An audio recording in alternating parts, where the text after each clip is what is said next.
Excellent. Thank you so much. I think you just made me the most popular person in the room, at least for U.S. scientists. I want to start off by thanking the Planning Committee for giving me this opportunity to present in this keynote presentation, especially on the topic of sustainability, innovation, and initiatives. Not only because that topic is very near and dear to my heart, because it's just critical at this point in time.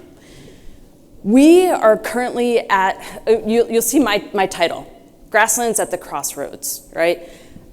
I take a look at this through a lens of ecosystem services, but why I say we're at a crossroads is that we have opportunity right now and necessity. Necessity because climate change is bearing down on us and is causing tremendous strain globally. I think we can all agree on that, right? And then awesome opportunity, because if you look at the global initiatives that have been put out for climate change work, agriculture-related work, we can set ourselves up very well if we don't miss the boat, okay? So I hope that I can share some of this information with you and give you some ideas of how you might collaborate with others. And for all the US people in the room and some internationals, because we do have some opportunities for collaboration, I will be here through the end of the conference, or the Congress. And this is my first Congress, so I'm really excited. All right, so let's take a look at where we are going. Okay. There we go. Okay, so because we're at a crossroads, we need a roadmap, right? We're gonna start off with just a really quick overview of what USDA is, especially for our international colleagues here, and what the National Institute of Food and Agriculture is. That helps you understand where I'm coming from. I do want to clearly state that although I am here as a national program leader and a USDA employee, the views expressed in this presentation are those of my own, okay? So other things, we're gonna take a brief stop and talk about ecosystem services and land potential. And then I'll touch on the status of grasslands with some really cool research that is hot off the press, and touch on the greatest threats. Common themes here, none of this is going to be rocket science, all right? And then I'm gonna leave you with a couple of take-home messages. So to start off with, the USDA, United States Department of Agriculture, has 29 agencies and employs over 100,000 people. Our work right now, and this is in our strategic plan, we do a lot to make our talking points and our strategies public facing, right? And there, if you look at our calls for funding, it should be of no surprise to you what our focus is. So our mission is to provide effective, innovative, science-based policy leadership with a commitment to deliver equitable, climate-smart opportunities. This work is guided by 4 cross-cutting priority areas. The one that I work on the most is advancing climate change knowledge through climate-smart ag, forestry, and renewable resources. I also do quite a bit of work on advancing racial justice, equity, and opportunity. Our previous speaker talked about tackling food and nutrition insecurity, and so we also address that, and then we also look at market opportunities both in the United States and abroad. NIFA, National Institute of Food and Agriculture.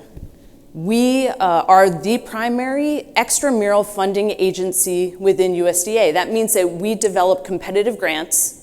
We have a lot of that funding going to academic institutions.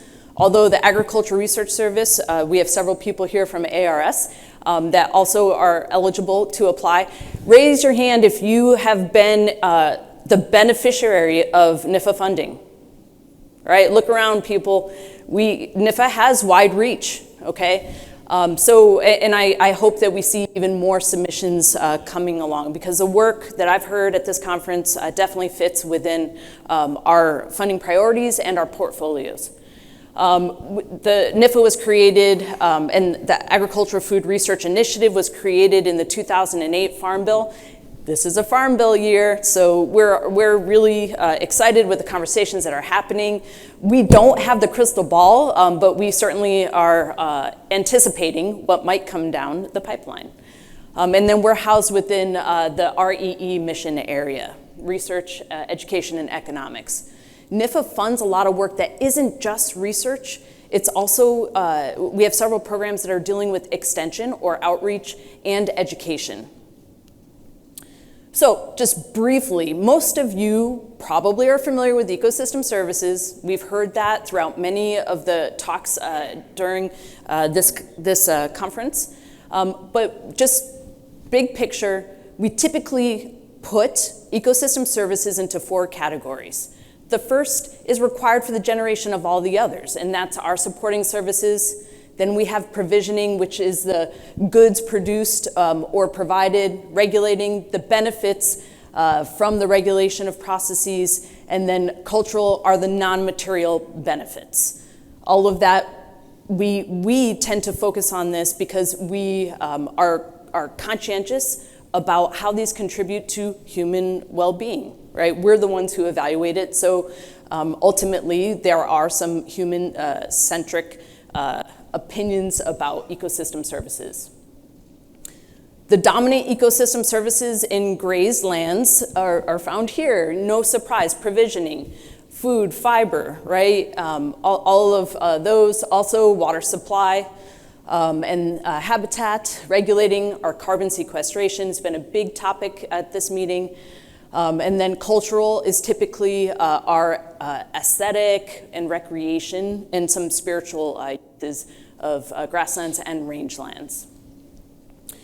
Biodiversity and ecosystem services. Now, a lot of people think that we go straight from biodiversity and species composition to ecosystem services, but biodiversity really contributes to the structure and function of a system, right? This thing about functional traits, that contributes to ecosystem services, right? And one of the themes that I picked on, you know, my system that I've worked on, and I've worked all throughout the United States, are rangeland systems.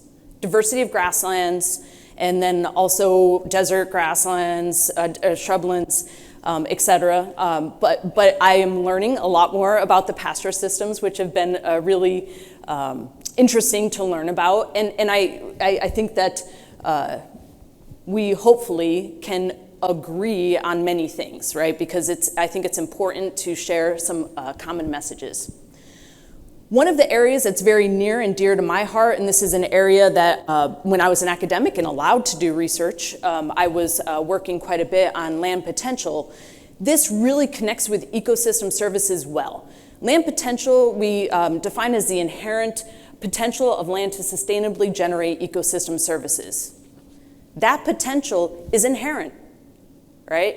Where are you in the world? What is your climate? What are your soils, right? What's your landscape position?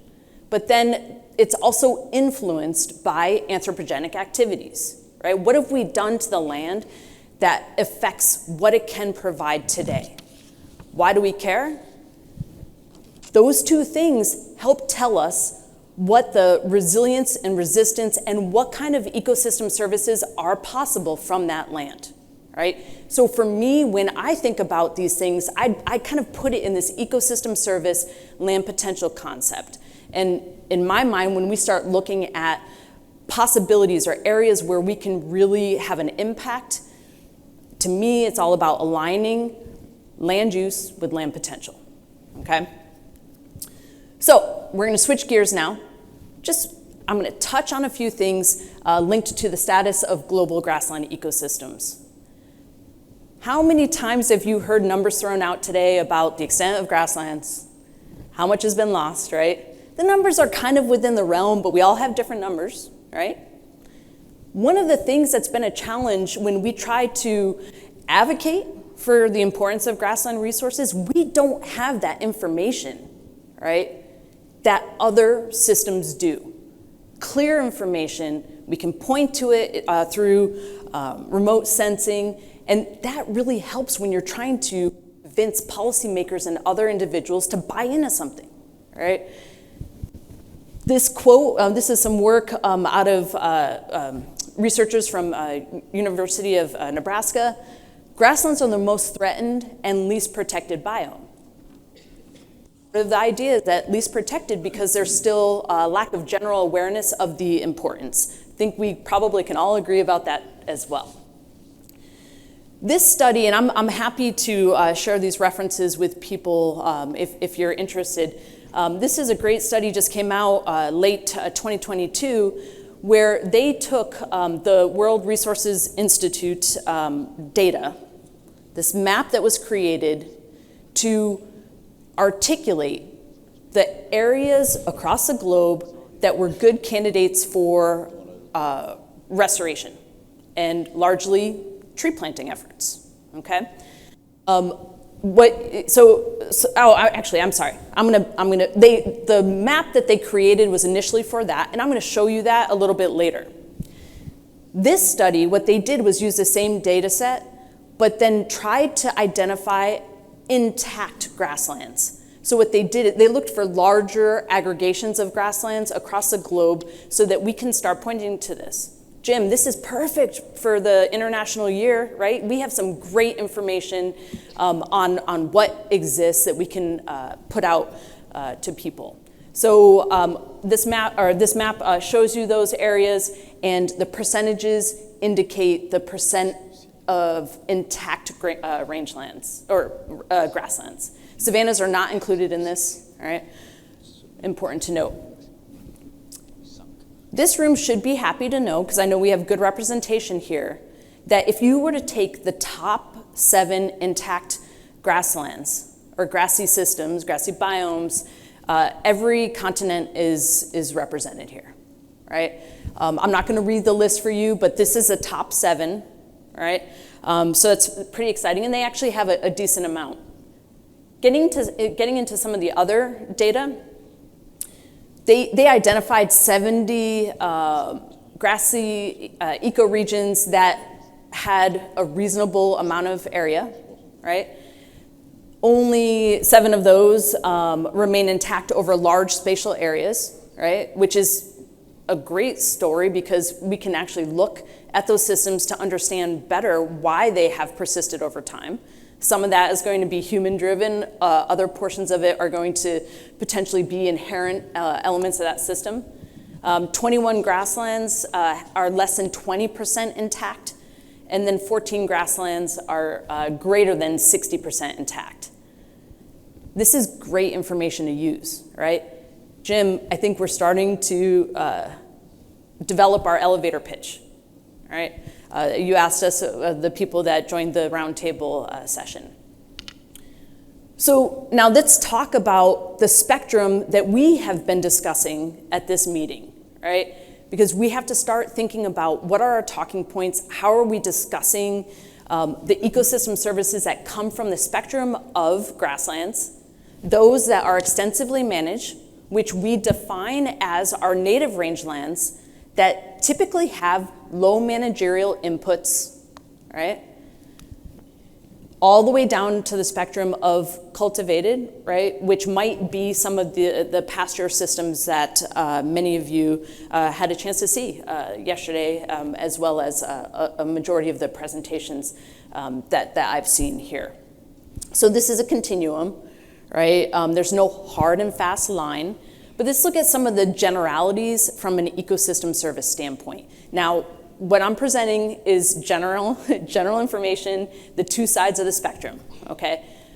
When we look at these, just the example ecosystem services here, under provisioning, the plus would suggest that intensive systems are positive in that respect, right? And extensive might be, so it would be a service or a disservice, right? Not necessarily in a negative context, but you can see here when it comes to provisioning, and this also connects with that precipitation gradient, right? And where we find more of those cultivated systems, you see much stronger representation of those ecosystem services and the potential for those ecosystem services. Whereas in the extensive, a little bit less, right? Again, we're moving more into that arid zone. You need a lot more land to do things, and it's harder to use those intensive practices, right?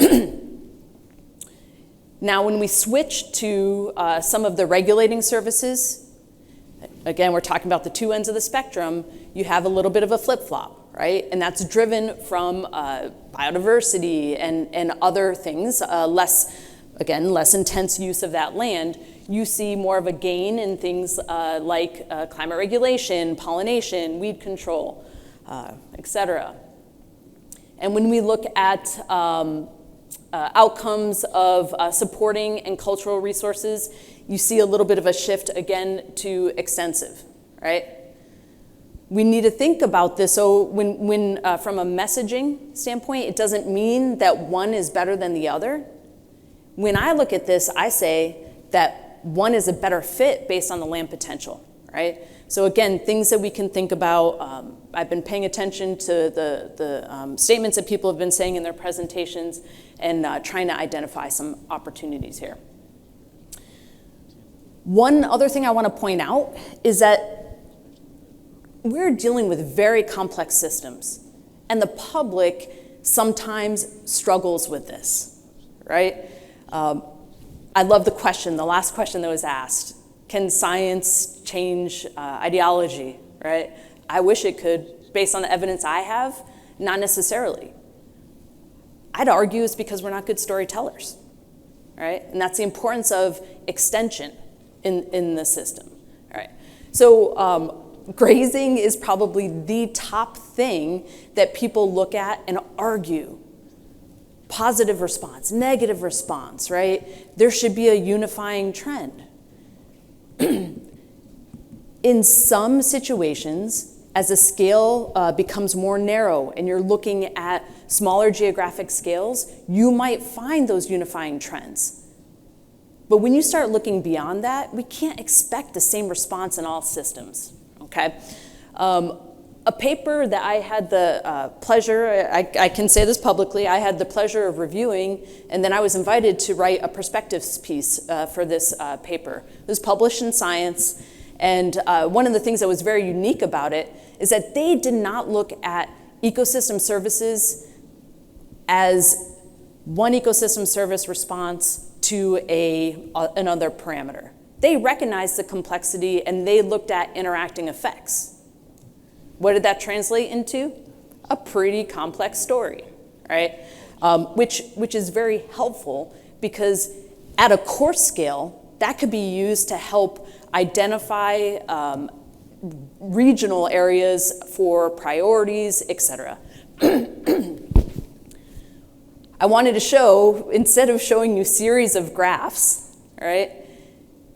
And you're not going to be able to digest this in one minute or less, but this is an infographic that they created to go along with their paper, right? If I had my way, and maybe I do because I'm a national program leader, I'm going to start requiring people to do this. We have to tell our story, right? That's an impact if people can start to understand this. And again, as we're trying to elevate grasslands, rangelands on a global scale, we need to think about how we're communicating our information. All right, so now let's talk about I'm building up into a couple of items that I want to discuss in terms of current threats and opportunities. For those people that are familiar with ecological site descriptions, this generalized state and transition model will probably be familiar. What we're looking at here on the left-hand side, this is tallgrass prairie. I think the research was done probably Kanza Prairie. Grassland system, heavily dependent on fire, typical return intervals about 1 to 3 years, right? In the middle, you have shrublands, and then far right, you have woodlands. This basically is describing what typically happens to cause those shifts, right? And in some instances, what might be required to reverse that, right? So again, we're changing the system. You know what's going to happen when you change the system? Ecosystem services are going to change, right? So your expectations for that land, because the anthropogenic component came in, are also should change. So I wanted to include an international example. And so this is a region of Brazil where you have a savanna system on the top, left, and then grassland on the bottom. Again, if you exclude fire in the savanna, you're moving towards a closed canopy forest. In the grassland, you're moving towards, fire exclusion, also ultimately forest. But then with the global interest and effort in planting, there's also the option of it being converted into a plantain. Below those photos, you see a description of the ecosystem services, right, and what you can expect. We've talked a lot about carbon, the opportunities or interest in using grasslands to rapidly increase carbon, the arguments for forests as being a better opportunity for carbon sinks. We've discussed this a couple times at this meeting. We know that carbon that's stored above ground, especially in fire-dependent systems, are more vulnerable, right? Grassland stores its carbon below ground. Again, just interesting and important to note those differences of what you would expect because those ecosystem services have changed, right? So I'm going to briefly touch on, I'm going to say again, my opinion of some of the greatest to grasslands. And I'll start off by saying the middle one is not a threat that I'm going to extensively discuss, because this is something that doesn't happen as much anymore. But it is a legacy that we should be aware of and should certainly be cognizant of. That's unsustainable management practices that cause degradation, right? Think historic overgrazing or misapplication of pesticides or herbicide, fertilizer, right? Things like that. The other two are issues that are, in my mind, worth talking about, and that's increased conversion of grasslands, and I'll present some of that information, and then tree planting. I'm going to go into a little bit more detail because that's actually what I did my PhD on, and it's something that I think it's worth noting and being very aware of.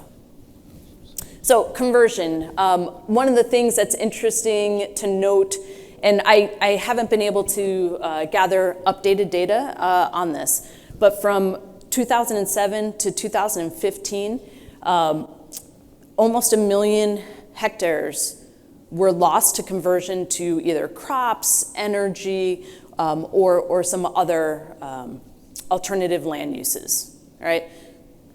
What does that look like? I'm from Connecticut, the range mecca of Connecticut, right?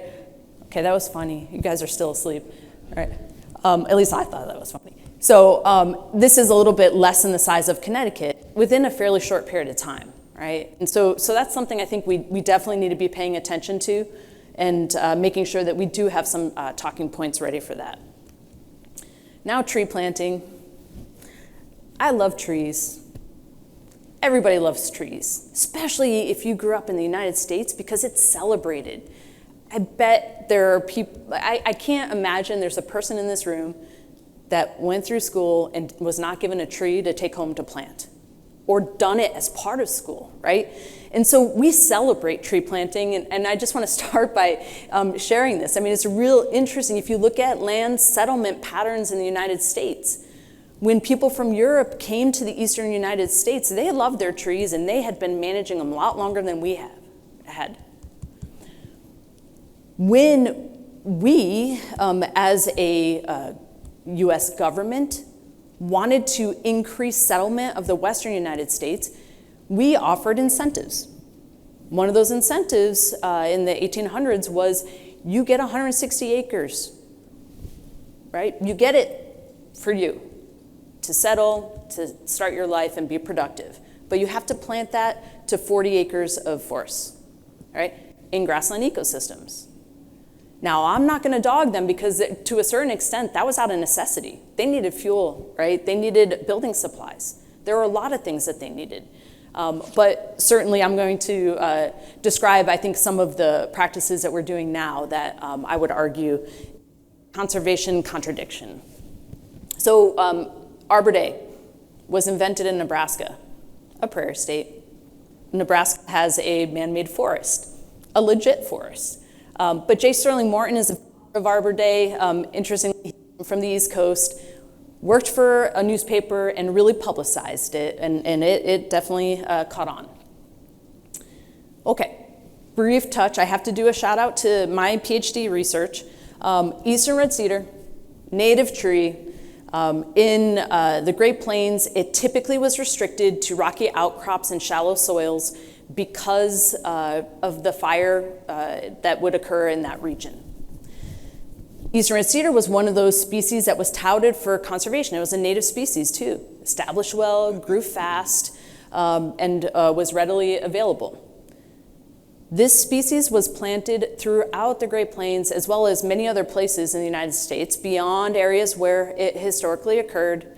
We're talking in the heyday, I think 1.8 million seedlings per year, right? And one of my favorite stats, since I was in Oklahoma, is that the NRCS had labeled Eastern red cedar as the #1 resource concern in the state, and they were also contributing to programs that sold it, right?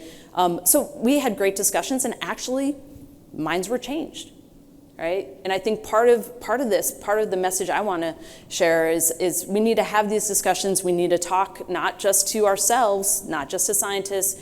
We need to talk to policymakers, the public, et cetera, right? Why should they care? For those people that just, I have to geek out and share a little bit of data, since this isn't a data-heavy presentation.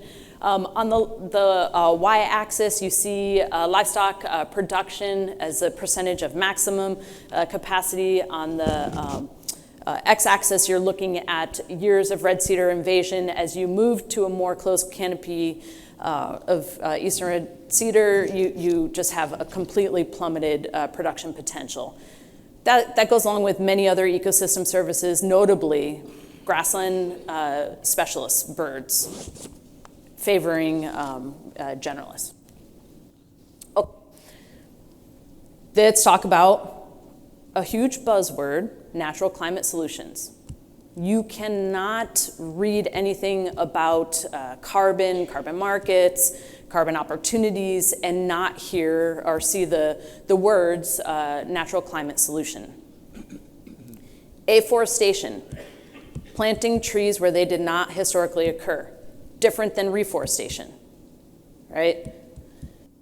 Afforestation is something that is the number of seedlings that are planted throughout the world is very impressive.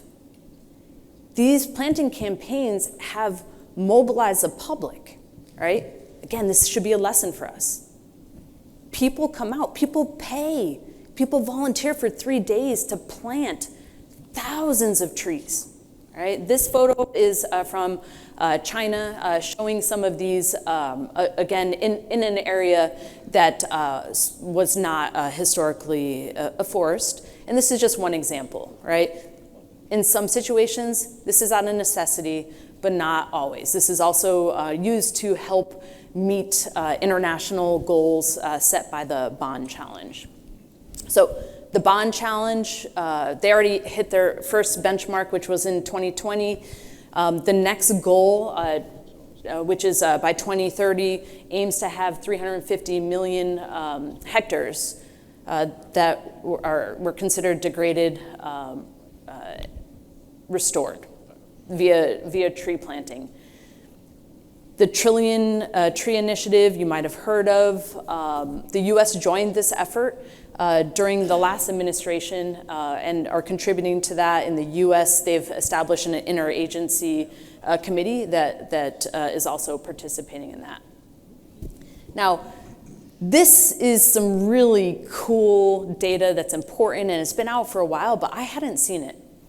So that map that I showed you before, the same data was used to help clarify if ancient grasslands are being captured in some of the lands that have been identified as prime areas for reforestation, right? And again, this goes back to that Trillion Tree Initiative. So this map, what you see here are in in purple are identified grassy biomes. The yellow was the forest restoration opportunities, and what you see here as orange was the areas that they identified were misclassified, right? So that translated into 40% of the area. Now, again, remote sensing, is all this accurate? Maybe not, but we're talking some big numbers here, 40% of the area or 9 million kilometers squared. So this helps put some bounds on areas that we might not want to use as a course level drill down as places for opportunities. All right, I'm gonna leave you with some sound bites, if you wanna call it. Some of the things that certainly are supported by literature, things that I've heard here as opportunities that I see for where we can really invest efforts. The first being adaptively managed for multiple ecosystem services, right? Climate change is something that we all need to be thinking about in every aspect of what we're doing research on, right? Even if you're looking at a short-term study, you're looking at a short-term study in an area where we're dealing with remarkable variability, right? And so adaptive management, and in range systems, we talk about that quite a bit because of the high variability that we're dealing with. Adaptive management is one strategy to stay nimble and resilient to those shocks that are coming your way, right? Fairly simple. That one's fairly simple, at least. Conserve existing lands, right? Especially those that are intact that don't have high potential to sequester any more carbon, right? Land potential. Let's focus on those areas that we have the greatest opportunity to have gains. Restore degraded or cultivated lands. This is from a restoration site that we had established as part of our Great Basin cold shrub desert grasslands.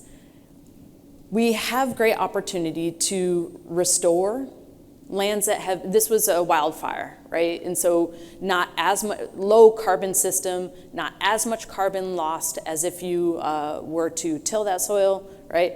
But opportunities to improve that for multiple ecosystem services, maybe get a little bit of a gain of carbon, but that wouldn't be the primary reason why you would do that, right? In systems where you could gain more carbon, let's look at what can we do to augment the ecosystem services that occur there.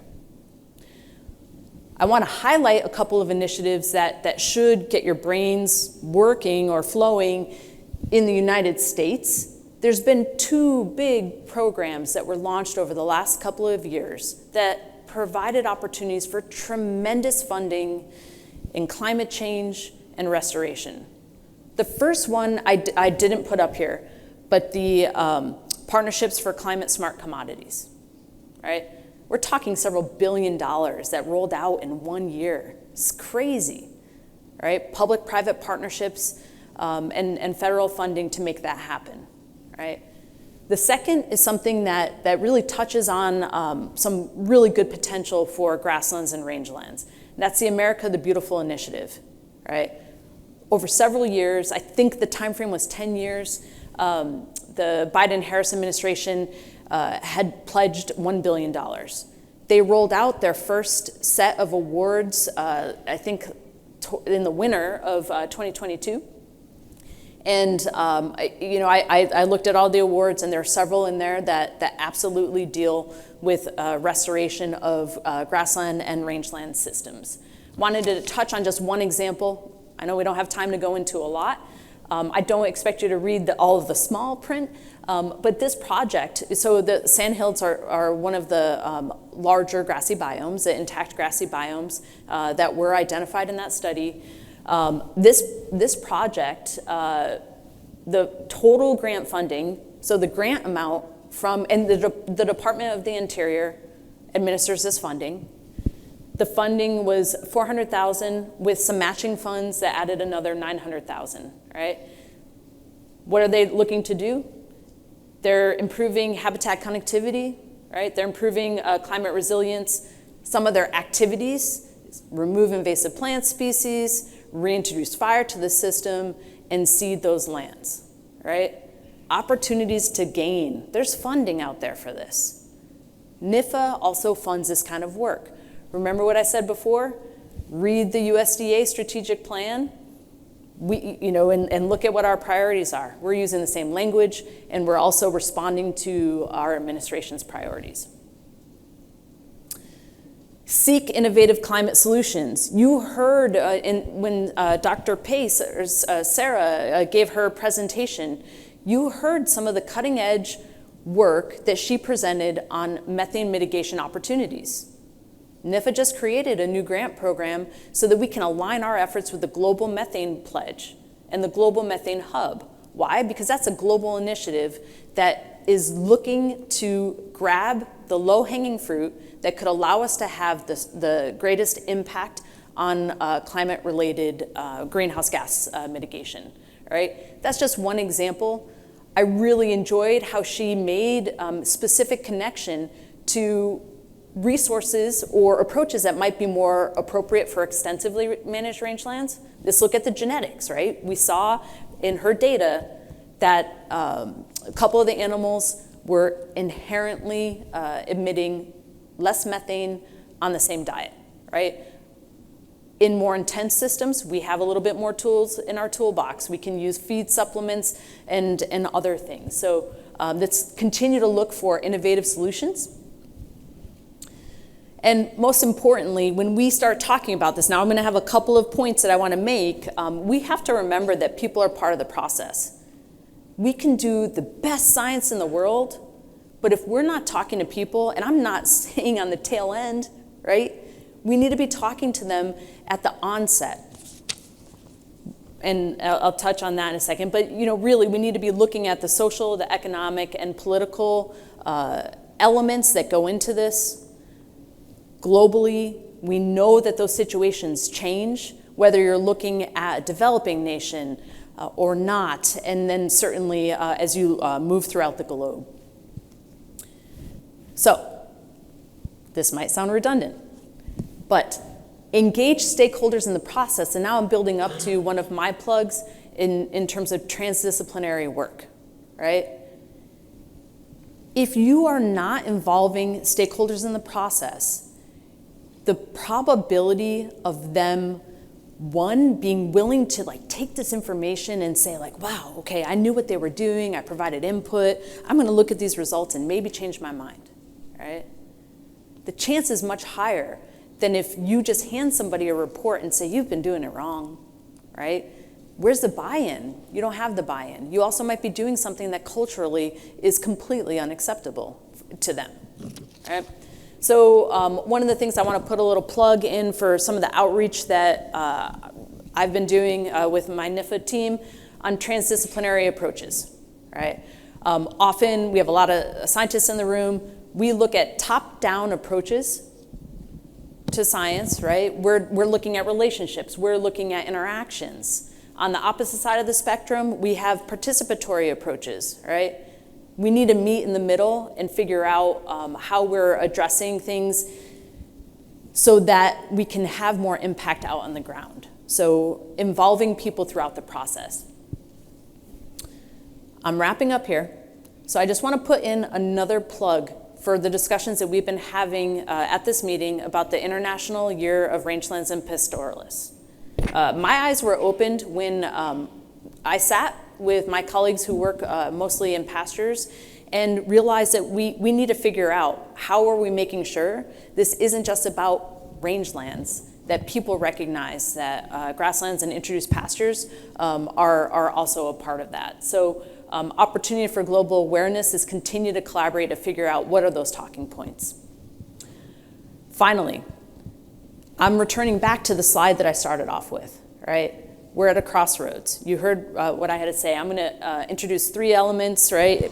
Take-home messages, at least I hope something for you to think about. The first element, we need to be matching land use and land potential, right? Fairly simple. If we can get that information, gives us a good place to start. Second, we need to use land potential to align our goals to continue to reduce degradation and increase ecosystem services. These are all things that we can agree with. And how are we going to do that? We have limited resources, right? And we know that we have to increase our production because of the growing or the expected population without increasing our agriculture footprint. That's where we need to unlock the unrealized potential through innovation. Breeding that we've been hearing this week on forages, looking at the opportunities to do similar things on the animal side. So with that, I want to leave you with this. If you're interested in learning more about NIFA programs or engaging with us, scan that QR code. Reach out to me if you have any questions, and thank you. This has been fun. Thank you, Amy. Is there a question or two for Amy right here?